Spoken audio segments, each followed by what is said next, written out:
Hello, Falcons. I am back with The Undead Pets Night of the Howling Hound by Sam May, illustrated by Simon Cooper, and published by Grosset Dunlop. When we left Joe, he was still trying to figure out how he was going to convince Mr. Hill that he wasn't responsible for the death of Dexter, his dog. And he had met some puppies, and he kept thinking, wow, the puppies were so well behaved if he could just get Mr. Hill to go meet the puppies. But he was clueless as how that was going to happen. And he had caused he and Matt to lose the contest. And so Matt's still a little upset with him. So, chapter 6. Does everyone have their flashlights? It was dark now, and the class was getting ready for the night walk. Dexter was sitting next to Joe, fidgeting and scratching. Every so often, he'd stop to ask if Joe had thought of a plan yet. "No," he muttered. "Stop asking." Lizzie called for quiet. "I'm going to split you into 2 teams. Mr. Hill and I will take one group," she said, "and the other group will go with Miss Bruce and James. Let's see whose team can spot the most wildlife tonight." Leonie nudged Abby as Lizzie divided them into 2 teams. "We'll spot tons with our new headlamps." They started dazzling each other with the beams. "Remember," said Mr. Hill sternly, "stick together and don't go wandering off on your own. I don't want to spend the rest of the night looking for you." Joe froze. An idea erupted in his brain. If he got himself lost near Tom's cottage, then Mr. Hill would have to come and find him. If he did, then maybe he'd meet the pups. Joe looked over at the dark forest. Could he really find his way back to the cottage in the dark all by himself? Maybe not, but surely Dexter could. "All ready?" asked Lizzie. Joe put up his hand. "I need to go to the bathroom." Everyone groaned. Mr. Hill shook his head despairingly. "I'm really desperate," pleaded Joe. He had to tell Dexter his plan, and the bathroom was the only place where no one else would hear. "Go on, then," Mr. Hill said with a sigh, "but make it quick." As he turned to go, Joe beckoned Dexter to follow him. "So are you sure you'll be able to find the cottage again?" Dexter was concentrating on scratching his ear. "Have you listened to anything I've been telling you?" Joe puffed out his cheeks. "I've explained this 3 times and you still don't look like you've heard a word."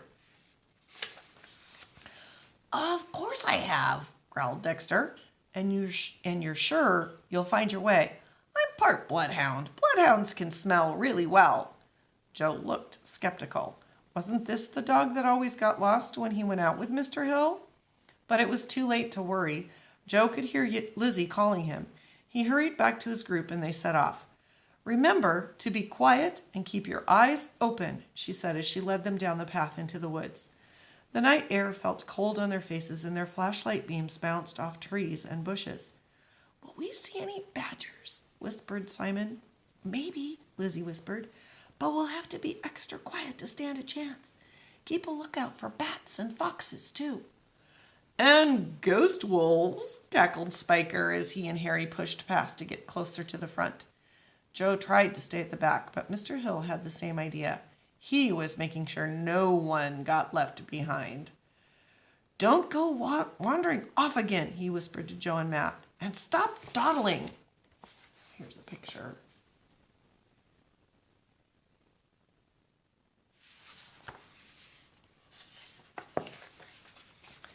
"Sorry, Mr. Hill," Joe mumbled. "I just don't want to miss anything." He flashed his beam into the undergrowth, but the principal didn't look convinced. Joe sighed. Getting lost was going to be difficult. Dexter was scampering along by Joe's side, but suddenly he veered off the path, disappearing into a clump of ferns. "Hurry up, you 2, snapped Mr. Hill, shooing him along again. "You don't want to get left behind." "Yes, I do," thought Joe glumly. At this rate, he was never going to get away. But just then there was a ruckus farther down the line. "Hey," hissed Mr. Hill, "what's going on?" He moved forward to investigate. Suddenly, something cold and damp brushed the back of Joe's hand. It was Dexter. "That way," he growled, nodding to the left. "That's the way to the cottage."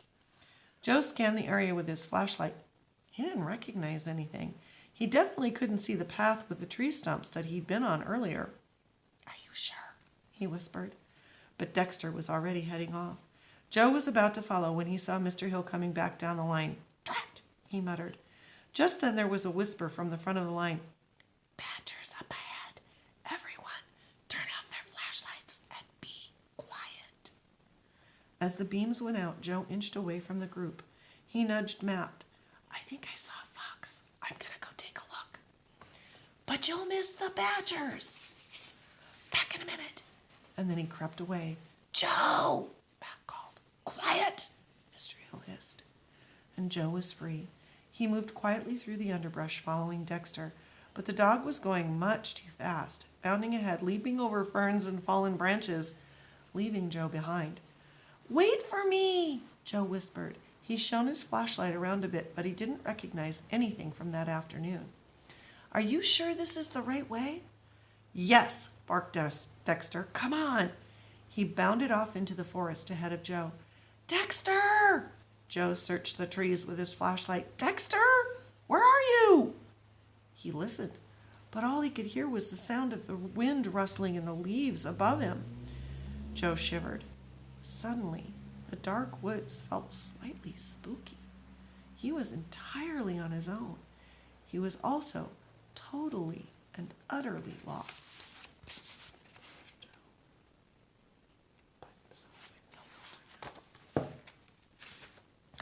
That was the end of chapter 6. We're going to be leaving Joe for a whole night, alone and utterly lost in the woods. I hope you are enjoying this rather goofy story because I know I am. Until the next time, Falcons.